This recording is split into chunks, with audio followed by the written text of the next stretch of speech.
Baba kwanza. Haya. Baitu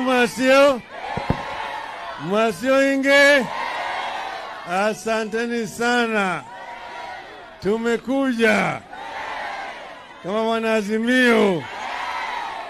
Kwanza naleta salamu kutoka kwa Mama Martha Wangari Karua. Mnapokea? Tumekuja hapa kwa wanaazimio kwanza kwa sababu ya huzuni tuko nayo. Manake hapa nyinyi watu wa hapa wa Emali na eneo hii yote Makueni mlisimama imara juzi, na sasa wale askari wakafanya kitendo cha dhuluma. Kijana chipukizi miaka 21 anawawa kinyama na askari, anapigwa kinyama na askari. Ndio sababu tumekuja kusema shame on you, shame on you. Shetani huyo kijana alikuwa ameahidi mama yake, mimi nikienda kwa chuo kikuu nitasoma vizuri, nikimaliza nifanye kazi nije nikojengewe nyumba. Sasa amepigwa risasi, ameuawa na polisi, na hata yeye akawa kwa maandamano. Hawa polisi wamefanya kitendo ya kinyama sana. Hiyo kila mahali ambayo wakienda wanapiga risasi na kuua watu. Juzi tumezika huko upande wa Siaya watu 5. Kule Vihiga watu 3. Kwa jumla wamepiga watu ambao wameua 72 ambao wameua na risasi ya polisi. Alafu mwingine anaitwa Bwana Kome anasema sisi tumeenda kutafuta maiti ya kuonyesha kwa picha. Sio ni mtu mjinga? Sio ni mjinga? Yale ambayo jamaa wamefanya ni unyama. Wanaua watu ambao hawana hatia. Manake maandamano iko kwa sheria yetu. Kama wewe umekasirika, wewe huna imani ni yale serikali inafanya, una haki ya kufanya maandamano. Na polisi sio upatie wewe ruhusa. Wewe unaomba polisi tu, mimi tutafanya maandamano hapa na hapa. Sawa sawa? Sasa wanatoka na wanachukua risasi, wanaua na watu wetu. Wakenya walisema gharama ya maisha imepanda. Bei ya unga siku juu sana. Bei ya mafuta, bei ya sukari, si kila kitu kimepanda. Ndio sababu Wakenya wakasema hii bei irudishwe chini.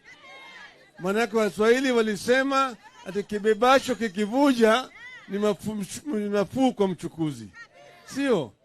Sasa jamaa kila mara wanapiga kifua. Wanaonyesha sisi kwamba wao kuna nguvu, hawao na serikali. Mimi naitwa Sibo na Kindiki kichiesa. Kindiki anapiga kelele, sauti yake hata sisikii. Sijui kama mwanamke naongea au mwanaume. Ye anatisha sisi kama wanaazimio. Tutaendelea mbele. Sisi kama Wakenya hatuwezi kutishwa.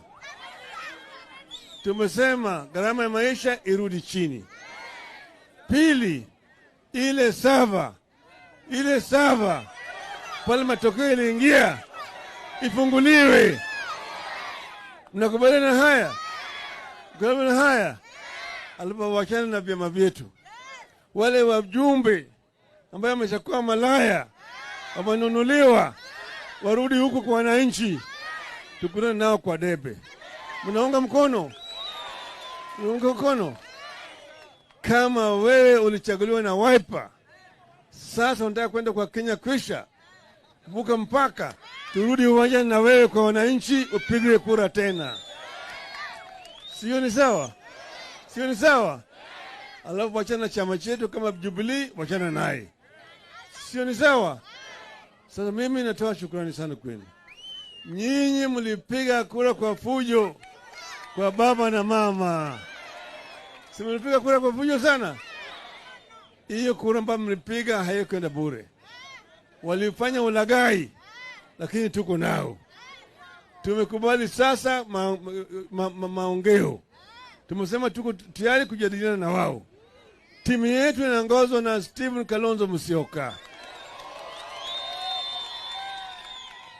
Mwana hiyo timu yetu hiyo inaitwa Azimio First 11.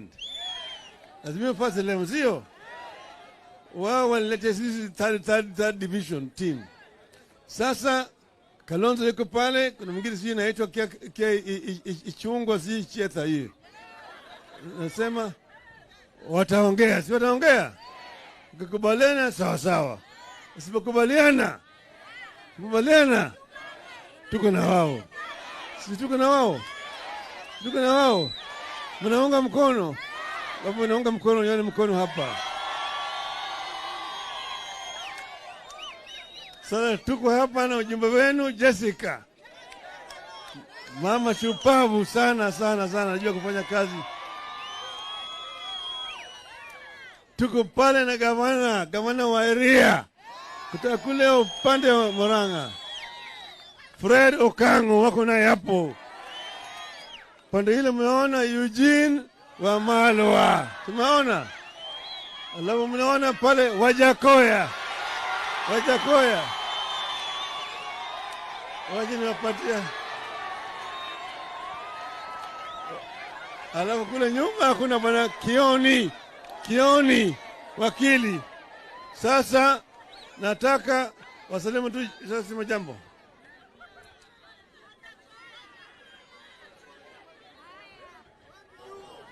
Watu wa Emali, Azimio,